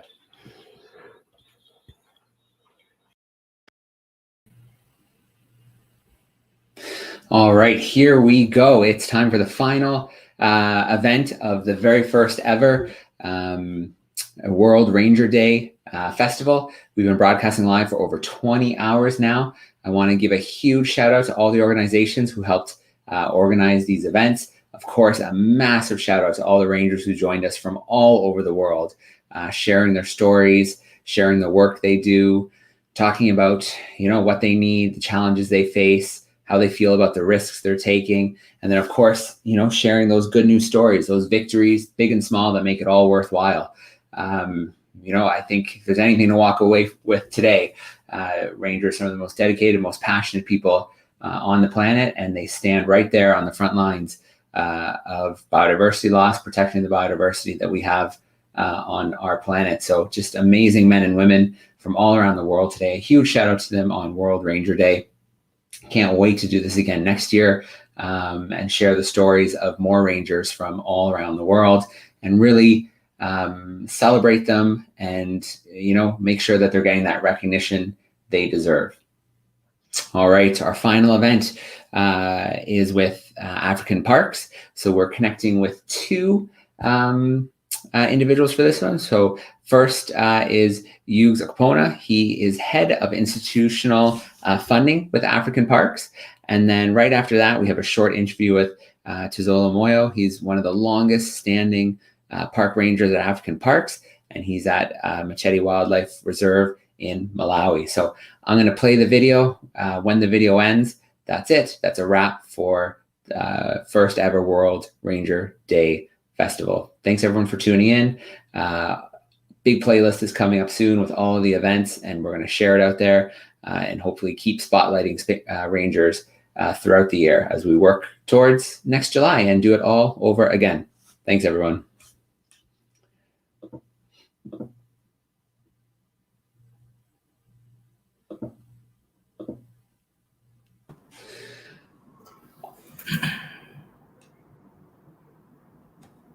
Okay, let me see here. Perfect. Okay, great.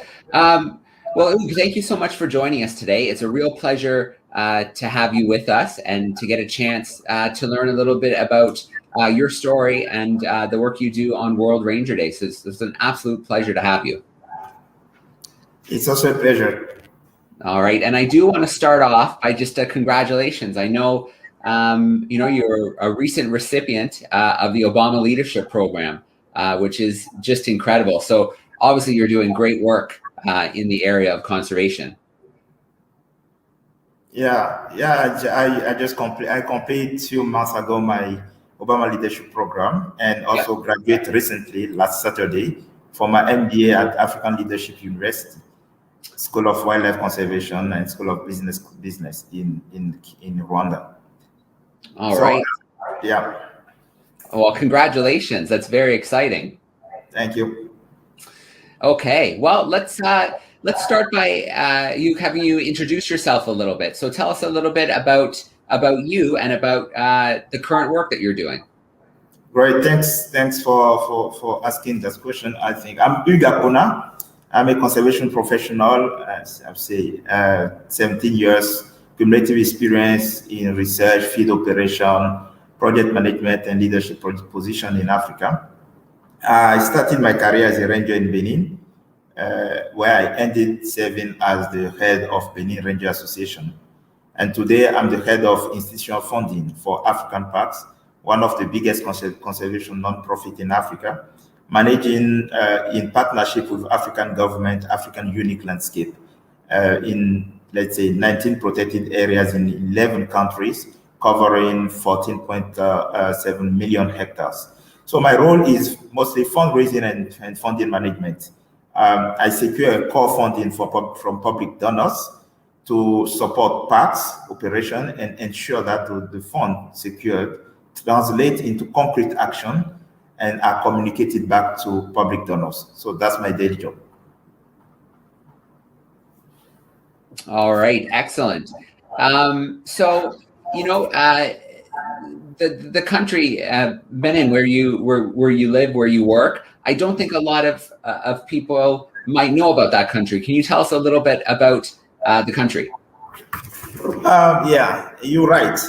Benin is a country of 14,000 or a bit more square kilometers, with a population of 12 million in West Africa, and we share border with Burkina Faso, Niger, and Nigeria, and also the Atlantic Ocean. It's a country rich in natural and cultural heritage with huge potential for conservation. We have 2 parks currently managed by African Parks, and about 58 state forests, and more than 3,000 islands of sacred forest, with an area of about 2.7 million hectares, representing nearly 22% of the national territory. So I would say also that Benin Benin parks contain the most valuable of wildlife species in West Africa, such as lion, elephant, cheetah, etc., with successes in its park, and can really play an anchor role in driving conservation in the region. Okay, so you mentioned a little bit earlier when you were introducing yourself that you began your career as a ranger. So I'm wondering if you can tell us a little bit about that work. Yeah, so definitely I started my career as a ranger here in Benin. And as I said before, I think, you know, conservation without money is conversation. And this is one thing I've learned a lot when I was a ranger. So I started my career as a ranger here in Benin, where I ended up serving as head of Benin Ranger Association. And the way I identify a ranger is a combination of commitment, dedication, sacrifice, and a lot of resilience. A lot of resilience to really ensure that we can continue operating in challenging areas, in remote areas, and also managing all the factors or issues that are around park management and biodiversity conservation. So it's really a job that takes full of your energy and really needs that people have passion for the work. But one thing that is quite important is that we are doing something beyond ourselves, like impacting the world from our small location on the globe. So that is one thing that is really passionate about rangers, and I think feeling the challenge, feeling the pain, but being aware that we are impacting the world is something that gets motivation and high morale. Yeah, that's great. Yeah, absolutely.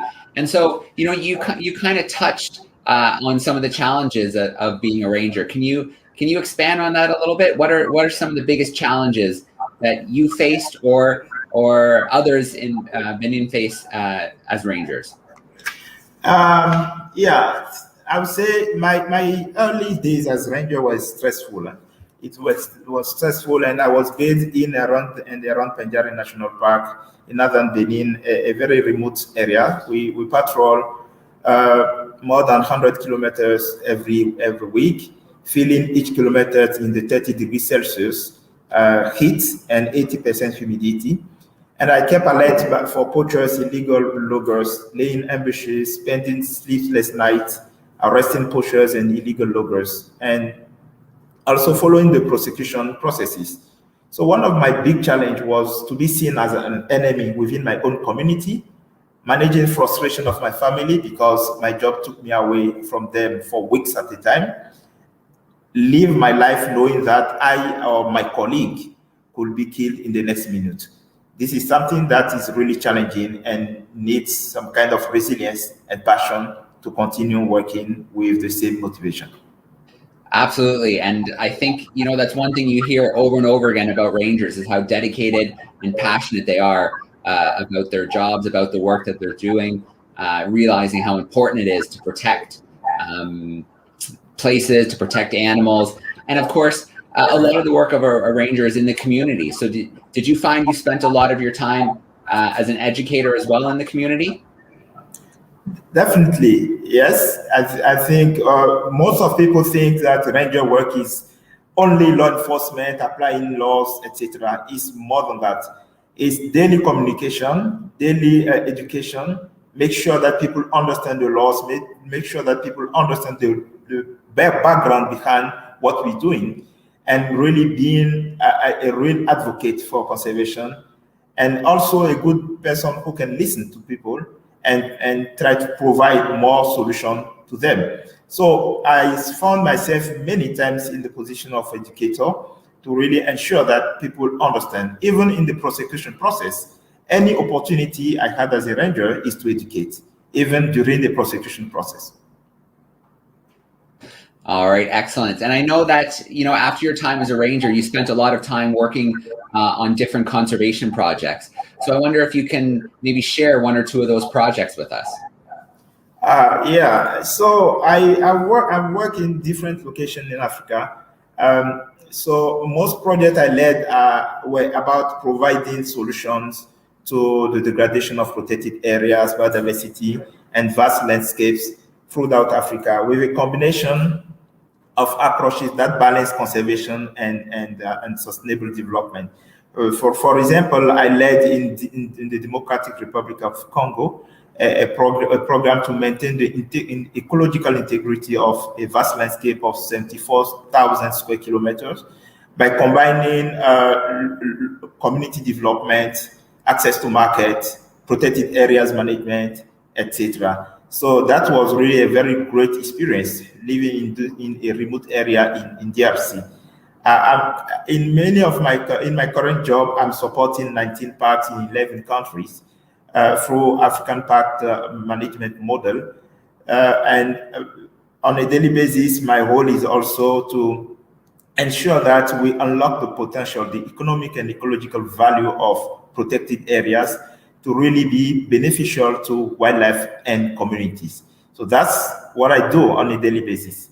And previously also I worked on other aspects because, you know, policy need to support action on the ground. So advocacy, policy, and strategies to really tackle conservation crisis and ensure that all stakeholders are on the same page to really work towards, you know, changing the narrative of the conservation crisis in Africa.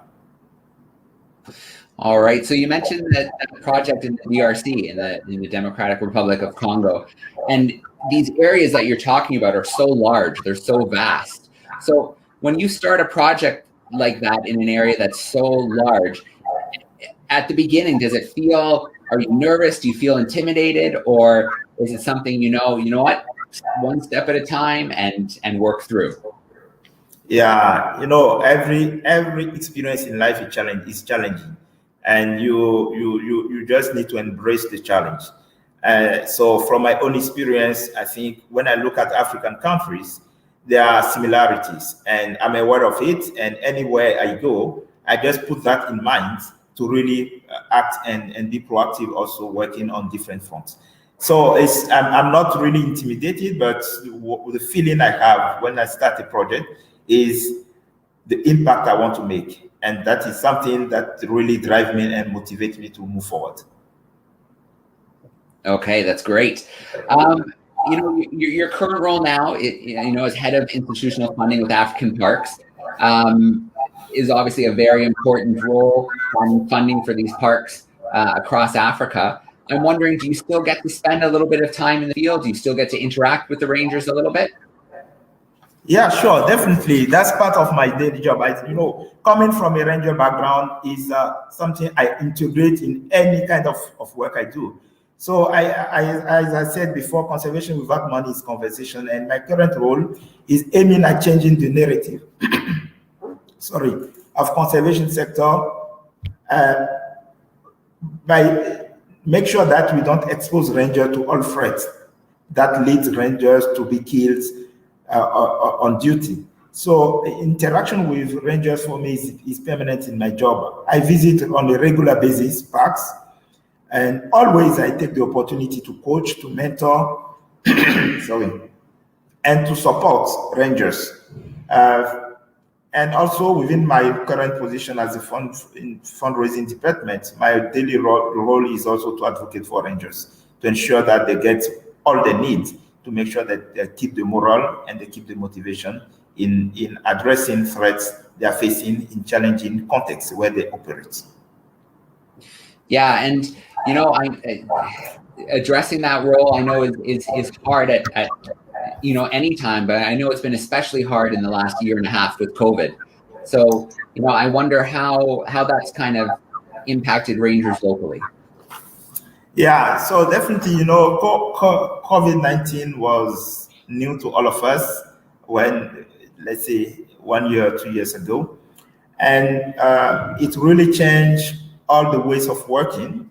It changed the context, and it pushed us to innovate, to make sure that we keep the same level of intervention on the ground.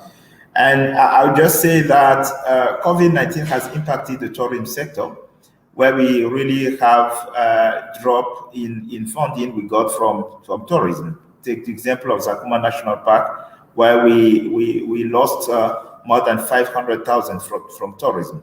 And that money was really supporting the park management. So this is one of the big impacts we have. It's also changed the way we interact with donors. You know, we need to keep the donor, we need to keep the relations with donors to ensure that they continue funding the sector. And it changed the narrative, it changed the way we operate, the way we maintain that contact.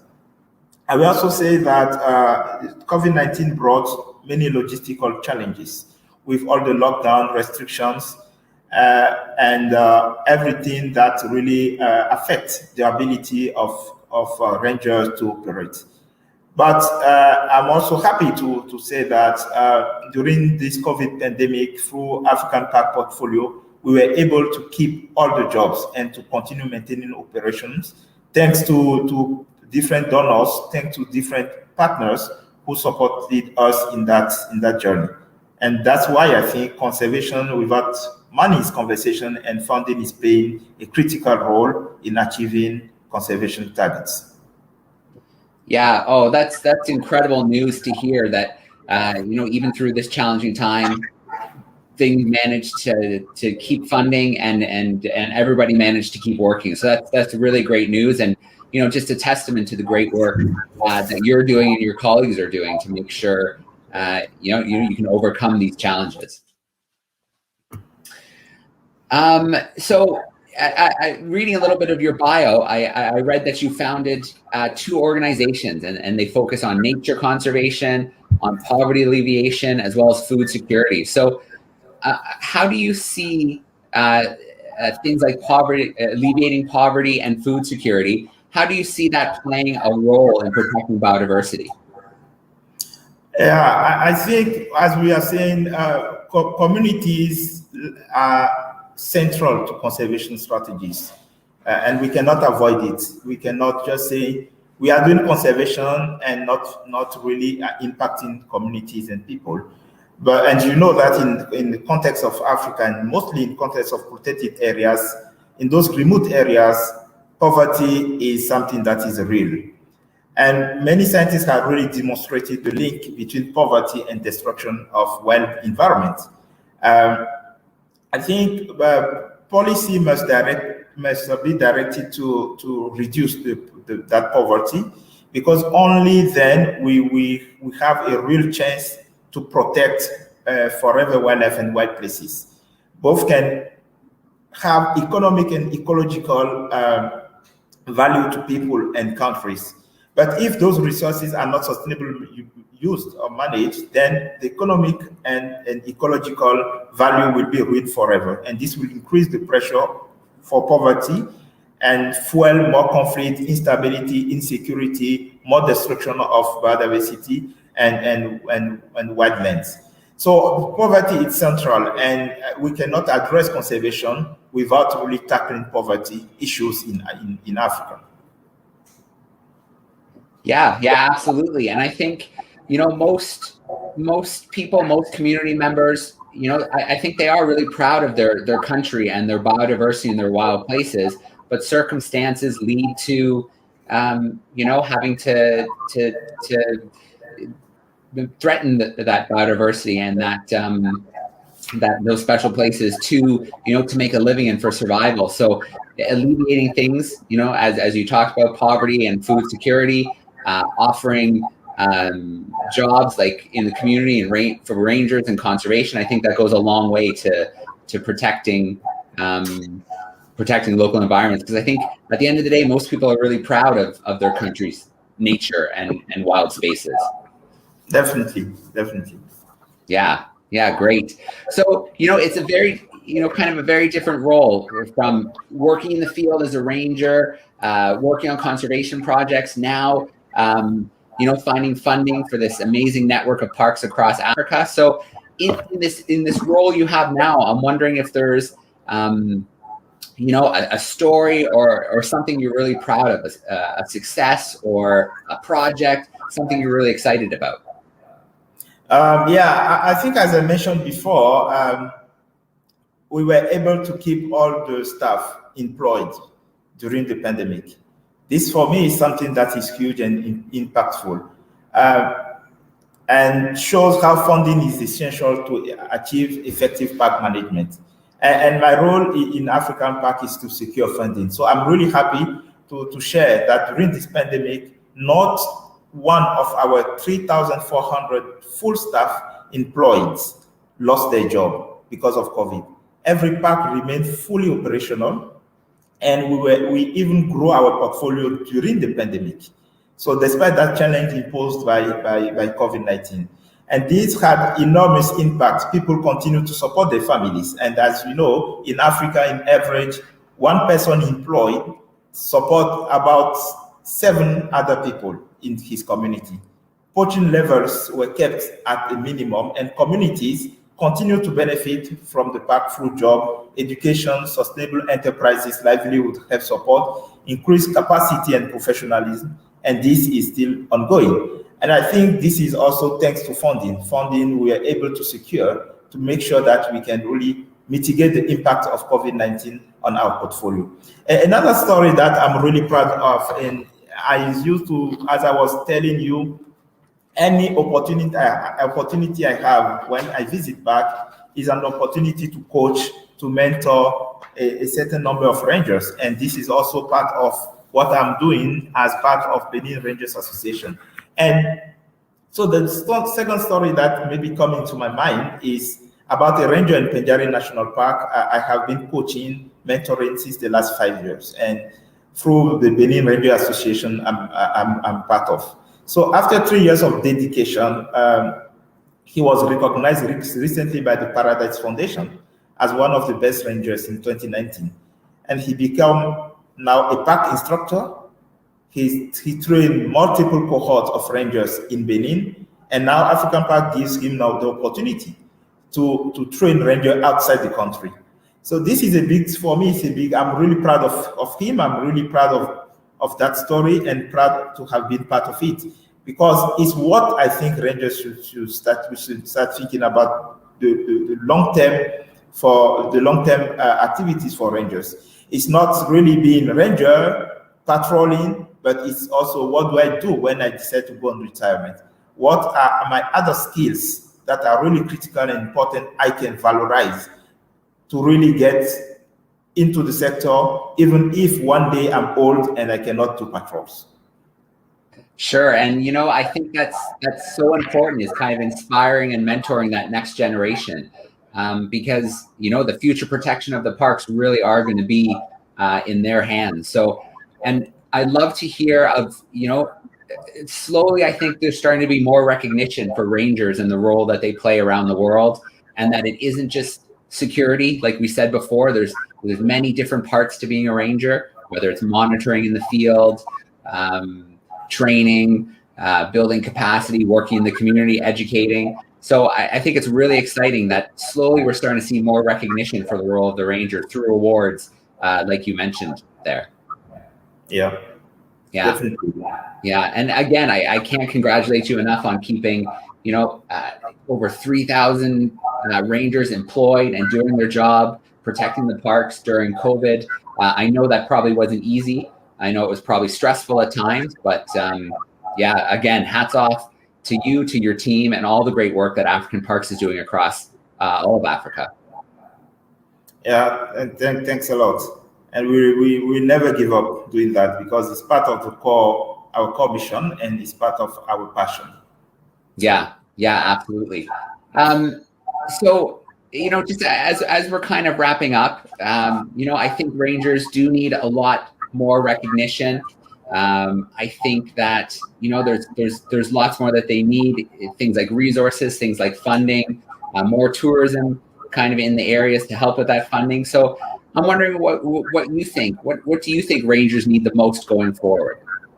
Yeah, definitely. I think you touched one of the most important is recognition. People need to really start seeing rangers as really actors who impact the world through their daily work and their dedication to nature conservation. And as we know, in Africa, our heritage is mostly wildlife and wildlands. And if we have rangers saving and preserving that heritage, is a huge impact they are producing. So I think they need more recognition.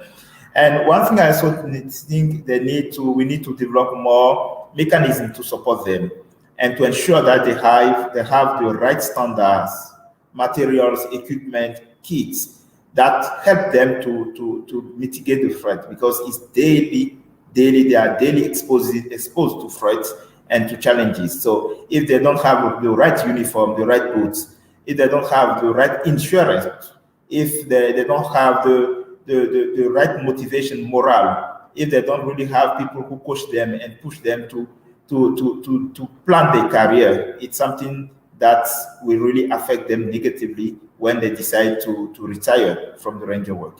And I think that is also one thing that is also important, is the career plan. How do we discover each ranger potential and unlock that potential to ensure that a ranger who spent 20 years patrolling can now become maybe a tourist guide or can become a trainer of other rangers. What are the new kind of activities and job we can really start building around the rangers to ensure that this experience of being in the bush for 20 years can benefit the next generation? It's something we need to start thinking about seriously, and we need to start continuing pushing to train rangers on leadership, ensure that they can really make the right decision and continue impacting the continent. But definitely, I think funding is key and essential to this.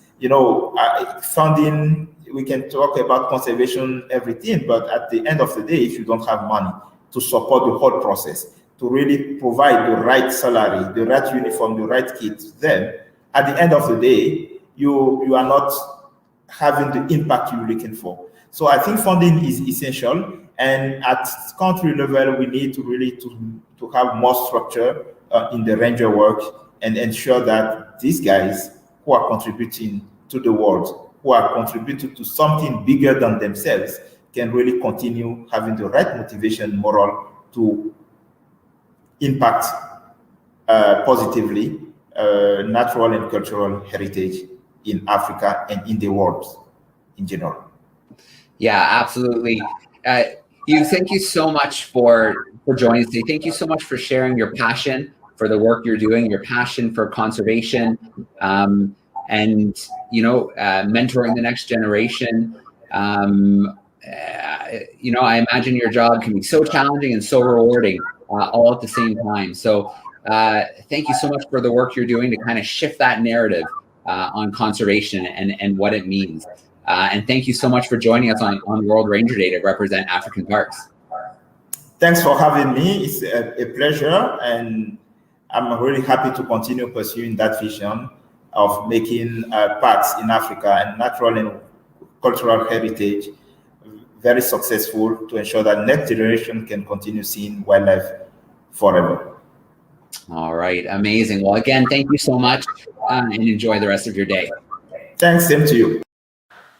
Can you please tell us your name, where you are working, and tell us a little bit about your day-to-day job? My name is Tizola Moyo.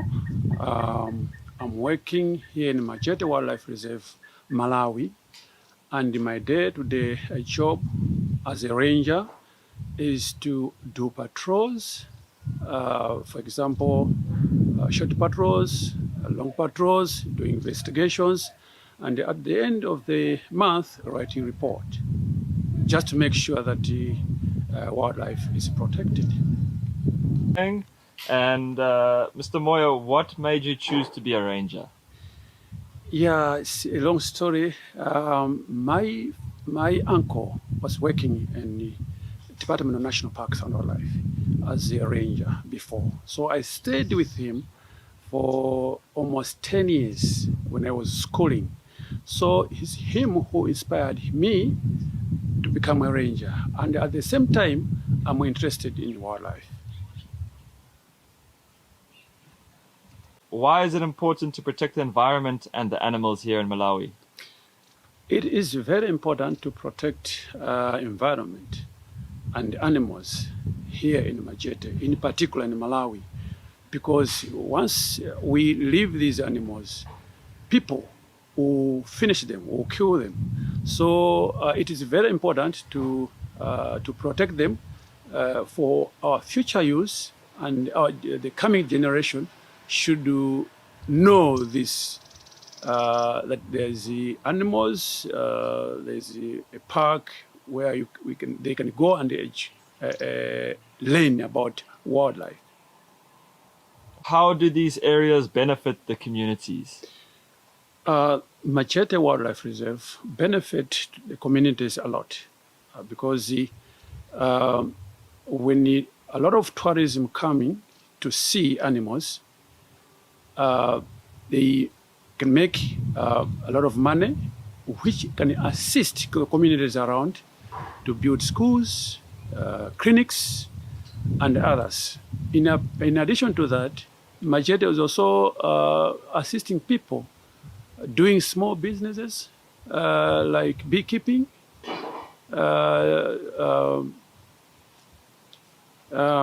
keeping guinea fowls so that they should not rely killing animals in the park.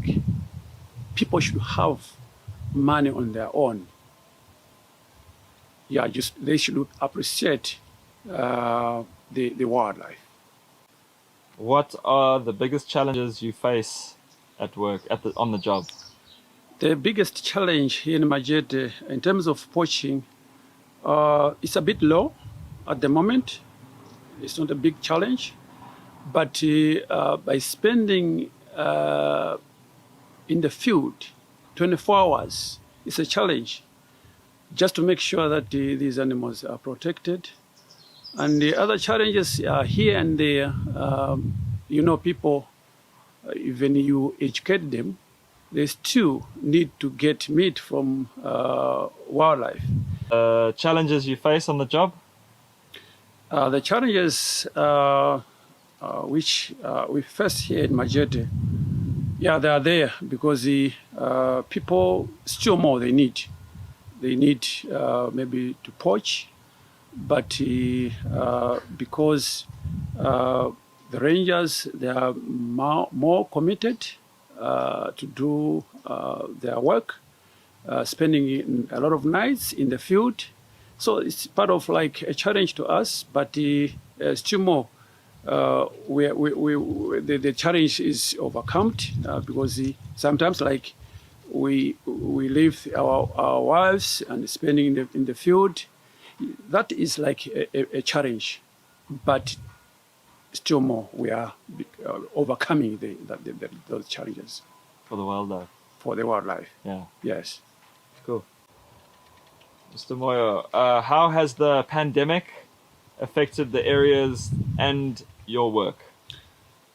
This pandemic, coronavirus, has affected a lot in Malawi, in particular Majete, because we rely when international visitors come here, visit our park and leave money. But due to this pandemic, the tourists have stopped. And this affects a lot in tourism, in particular Majete Wildlife Reserve. Yes. Into that. Okay. Go for it. Straight from the beginning? What? No. You can go straight from the second point. Yeah, even local tourists, the Malawians, they have also stopped to come because of this pandemic. So, yeah, it has affected a lot here in Majete or in Malawi as a country. Moyo, please tell a story about a time you felt successful or really proud of the work you're doing. My success mainly focus on the time when I've been here, because I've been here for 27 years, working here in Majete. So by spending all these years, I've seen a very good change in terms of wildlife. Before it was Malawi government running the park, and African Parks come in, took over the management of the park. So I've seen a great change of animals multiplying more and more. So that one, being as a ranger, staying here as this long period, and because of the multiplication of animals, that's my success. Sure. Okay, so what do you think is the biggest need moving forward for Majete? The biggest need for Majete to move forward is if the management, the management, the park manager, provide us with everything in terms of equipment, training rangers. Yeah, that thing can make Majete move forward. Sorry. It's the combination of rangers, the park manager, everyone. If we are committed in our work, giving the rangers some trainings, which can make them work freely. Those things can make Majete moving forward easily. Yes.